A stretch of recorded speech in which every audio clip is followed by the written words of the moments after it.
There's no negotiating with monsters. Death of a Unicorn is the newest A24 flick to hit theaters. The movie is a horror comedy, and I think it's cool that A24 has been branching out, because for so many years, if we talked about A24, we were talking about highbrow horror, slow burn horror, horror made for a certain audience, horror made for an audience that's willing to take their time through a film, not slasher movies, not comedies, not action flicks, but recently A24 has been branching out. Last year, we got the film Civil War. That was more of an action drama film, and I thought that really worked for them. And this year we're getting a horror comedy in Death of a Unicorn. And again, it's just kind of cool to see this production company branch out. I don't know if people agree with me. Maybe people want them to stick to their roots, stick to that slow burn horror. But for me, if they're going to keep producing the slow burn horror and they're also going to go branch out into other things like horror comedy, like Death of a Unicorn, that works for me. Let's get into it. Here we go. That is one big pile of shit. No, I shot him. Bullets in the fall killed him. And so Death of a Unicorn is directed by Alex Scarfman, and it stars Paul Rudd as Elliot, a lawyer for a very wealthy family. It also stars Jenna Ortega as Elliot's daughter named Ridley, and the movie opens with the two of them having to get in a car and drive to the very wealthy family's estate because they've called this impromptu business meeting. Maybe it's because the dad of that family is dying, or maybe it's because Will Poulter's character, the son of that family, is taking over the family business. Either way, this very wealthy family that doesn't care about anybody else's schedule has called this meeting, and so we're opening this film with the two of them driving to the very wealthy family's estate. And as they're on their way there, you find out that the mom of this family, or the wife to Elliot, she passed away recently, so they're dealing with a lot of grief. They're also dealing with some internal problems because Jenna Ortega is like this moody teenager in the film, and Paul Rudd's character is this absent dad who just wants to give his daughter the best life, but in doing so, he's basically busy all the time. And maybe that worked when there was more of a family dynamic and the mom was around, but now that she's not, you could see that strains their relationship. So they're dealing with that in the car. They're also dealing with some allergies from Elliot, and so Elliot will like sneeze and look away from the road every once in a while. And that, of course, leads to the title of this film, Death of a Unicorn, because as they're driving these back roads, they hit and kill something, and when they get out, they realize that it's bleeding purple, and it's got a really shiny horn on its head, and they have hit and killed a unicorn. Not knowing what to do with it, but the fact that it's a unicorn, they take the body of this animal, they put it in the trunk, they're like, all right, nobody's ever going to believe that we hit it, but also nobody's ever going to believe that we just left an animal here, so we're just going to take it with us, we'll bury it after the meeting, nobody will be the wiser. And in the process of taking this unicorn, loading it into the trunk, some of the purple blood gets onto their faces, and it immediately shows that it has magical healing powers, because in Ridley's case, she has some really nasty acne, and it just completely goes away, and she looks like normal Jenna Ortega. And then for Elliot's case, he's got these allergies, he also has to wear glasses, but because the blood got into his eyes and a little bit into his mouth, well, all of a sudden his allergies are completely cleared up and he no longer needs glasses. So this is like a modern miracle that they stumbled upon. And of course, when they get to this very greedy, wealthy family's estate, one thing leads to another. The family finds this unicorn, and they're just planning on milking this thing for all that it's worth. They immediately hook up an IV of the blood or the horn particles mixed with something to the dad, and then all of a sudden he's healed and he's all better. His cancer's completely gone. They start snorting it, they start doing crazy stuff with it, and they start working on a way to market it. But while all of this craziness is going on, well, that is where the other unicorns come in, because this movie goes from being a bit of a comedy film where, I can't believe we stumbled upon this unicorn. You got this crazy wealthy family that's saying crazy wealthy family stuff. You've got Paul Rudd with great timing, Jenna Ortega just sort of caught in the middle of all this. That is where the adult unicorns come in, because as it turns out, they hit and killed a baby unicorn, and the parents of this unicorn are pissed. And so they come into the picture and they start killing everybody that they can, and the movie turns into this gory horror flick from there. Now, that's the best synopsis that I can give you for Death of a Unicorn. If that sounds like a fun time at the theater, well, you should go to the theater, buy yourself a bucket of popcorn, and treat yourself to a horror comedy. Now, we are going to get into my positives and my negatives here in a second, but before before getting into those, if this is the first time you found my channel, well, I would love for you to hit that subscribe button. Check out all the different content on my channel, whether you like movie reviews just like this, Blu-ray talk, ranked list videos. I've got a little bit of everything on my channel. We are coming up on the end of March 2025 right now as of the recording of this video, so I will be putting out a full ranked list for everything that I saw in the month of March 2025 very soon. So if you liked ranked list videos, I've got a little bit of everything for movie fans on my channel, and I'd love for you to check it out. All right, let's get into my positives and my negatives for Death of a Unicorn. My first positive for this movie is going to be the acting from your three main characters. Of course, you've got Paul Rudd with his great comedic timing, but he also can bring in that emotional balance that you need from a dad character, especially a dad that's grieving the loss of his wife, trying to be there for his daughter, but also trying to figure out what's more important, the emotional support or the financial support. I thought he did a great job with his character. Of course, Jenna Ortega is another great actress, and she does a great job in this movie, being really the only person not caring about money throughout this film. Like, they hit and kill this unicorn at the beginning of the film, and she genuinely feels bad for having done that. You know, she's got that childlike innocence about her where it's not all about money. You know, if I hit and killed a unicorn, I'm 100% cashing in on that. That's just me. Now, I'm a 34-year-old man. Now, in this case, she's a teenage daughter, and I feel like my daughters are still 8 and 9, but if they were a little older, maybe teenagers, they'd feel bad about, oh my goodness, I can't believe we hit this unicorn. I can't believe we did that. So she plays that childlike innocence so well, and I think that her character really works for me because you needed a little bit of emotion from her, and also she's got some comedic timing in this film too that really works. I'm a big fan of Jenna Ortega and Paul Rudd, so both of them being cast in this film was automatically going to be a positive for me, but I think the way they played their characters really worked. The third character that I really enjoyed in this movie is played by Will Poulter. The character's name is Shepard, and he is the son of this very wealthy family.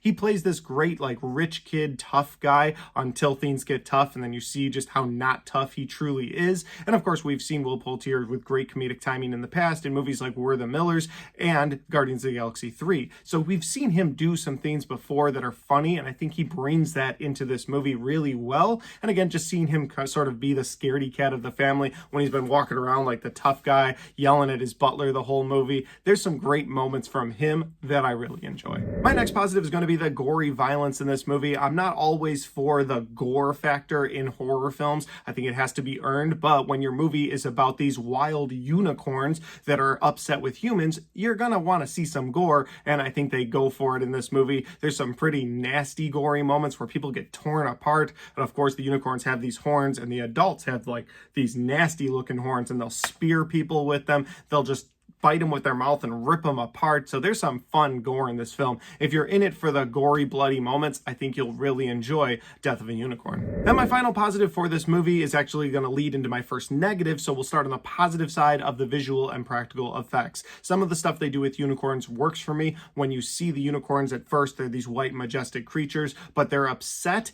and because they're getting upset and they're getting angrier, they start to get darker until they're almost completely grayed out, and that's when they're at their nastiest and they're trying to kill people. And so visually for you, the viewer, when you see them on this darker scale, you know, okay, those are the nastier ones. Those are the ones that are angry. But when they start to brighten up and they start to look more like traditional unicorns, the horn looks a lot prettier. You're like, okay, that they're turning good again. And I like that visual representation they were able to do with the unicorns. Because of course unicorns can't talk, so you're just going off the emotions of them. But seeing that visual from them worked for me as a viewer. And the other side of the practical effects that I really liked would be the practical effects. Most of those worked for me. There's a couple of scenes where characters are right up against the mouth or nose, and you can tell that it's like this puppet or robot, whatever, that's like face to face with the main character, and those looked really good. Reminded me of some Jurassic Park, like early Jurassic Park moments where a character would be face to face with one of those animatronics, one of those robots, one of those puppets,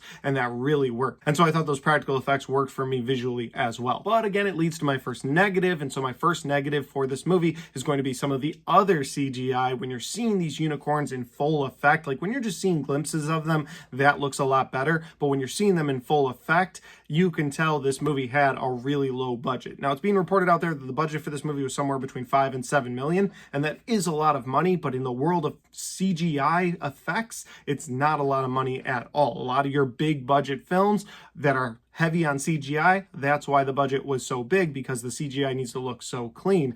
And in this film, well, it just doesn't look so clean all the time because of that low budget. Now, it's something you can look past. I mean, you're already watching a fantasy movie about unicorns, so like you can look past it. But when you're watching this movie, those effects can hit you sometimes. Like you'll see the unicorns jumping around. You're like, that effect doesn't look very clean. It doesn't look very good. It doesn't look very well done. And that was too bad because, again, the practical effects worked for me. Some of the up-close shots of the CGI worked for me. Some of the way they represented the unicorns worked for me. But when you see them go into full action, it doesn't always look as clean, and so that has to be a negative. My next negative is actually a bit of a two-part. I wish it was a little funnier, and I wish it was a little scarier. And what I mean by that is that this movie is listed as a horror comedy film, and A24 has notoriously done horror so well in the past that I wish it was a little scarier. And again, like I said in my Woman in the Yard review that I actually recorded directly before this video, I don't need all of my horror movies to scare me. I'm a grown man. I understand they're not all going to be scary. But again, there needs to be elements of fear or dread in a horror film,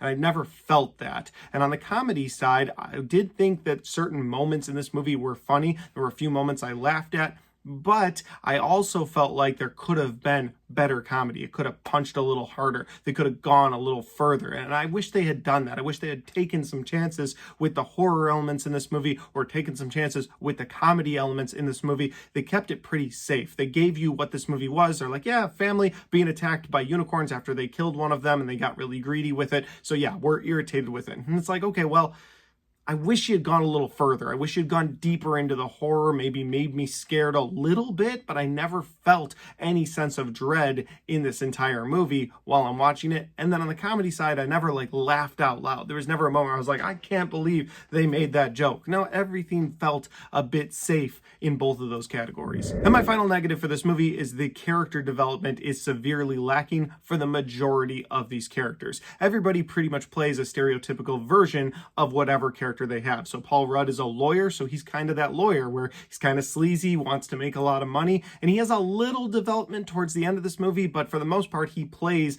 that lawyer-like character that you would expect throughout the entire film. The greedy family, headed up by Will Poulter, like all of them act like the greedy, wealthy family that you would expect them to act like, and nobody really has any character development. They're all just kind of stereotypical, greedy, wealthy people. And then Jenna Ortega, again, I liked her acting, and I liked the acting in this film by everybody, just to be clear, but Jenna Ortega, she's got that childlike innocence, and she really goes into that, and her character doesn't really have any development either, because all of them sort of just play exactly what you would expect those people to play in those roles. And I just felt like there could have been a little more character development, especially in a movie that was almost 2 hours long. And I'm not complaining about the runtime. I thought this movie told the story it needed to in that runtime, but there could have been better or more character development from some of these characters. Unfortunately, I just didn't feel it. It kind of was emotionless. And they try to have these emotional moments toward the end, but because the characters didn't develop throughout, I didn't feel that emotion. Overall, for Death of a Unicorn, I feel like you get exactly what the trailers promised you. Nothing more, nothing less. That could be a good thing, that could be a bad thing. I think if you've never seen the trailer, you're just going completely blind to this movie, I think you'll laugh a lot more than somebody who watched the trailer, because most of the funniest moments were in the trailer. I also think that if you're looking for the horror gory moments, then some of it'll be there for you. But again, they kind of gave you most of those moments in the trailer. So this trailer laid out exactly the blueprint for the movie you're going to get. There's no twists and turns from there. Yeah, maybe small things that some characters do, but there's no big reveals. There's no big anything. The trailer pretty much gave you everything. And I'm not trying to knock the movie for that. That's why it's not in my negatives, but I do want to put it in my overall thoughts. Is just, you're going to get exactly what you think you're going to get out of this film. If you read the synopsis or you watch the trailer, you're going to get exactly what it promises you. Nothing more, nothing less. I'll let you decide if that's a good or a bad thing after you watch the movie. But guys, those are just my opinions because that's my review for Death of a Unicorn. Guys, if you had a chance to see this movie yet, if you have, let me know in the comment section down below. Let me know where you agree or disagree. Maybe you think that it gave you more than the trailers promised. Maybe you agree with me and you're like, yeah, this pretty much gave me exactly what I was expecting. I'd love to know your thoughts on this movie in the comment section down below. And finally, guys, if you like this movie review, don't forget to hit the like button because it helps the video, it helps the channel, and it helps me right here. Thanks for watching. I'll see you next time.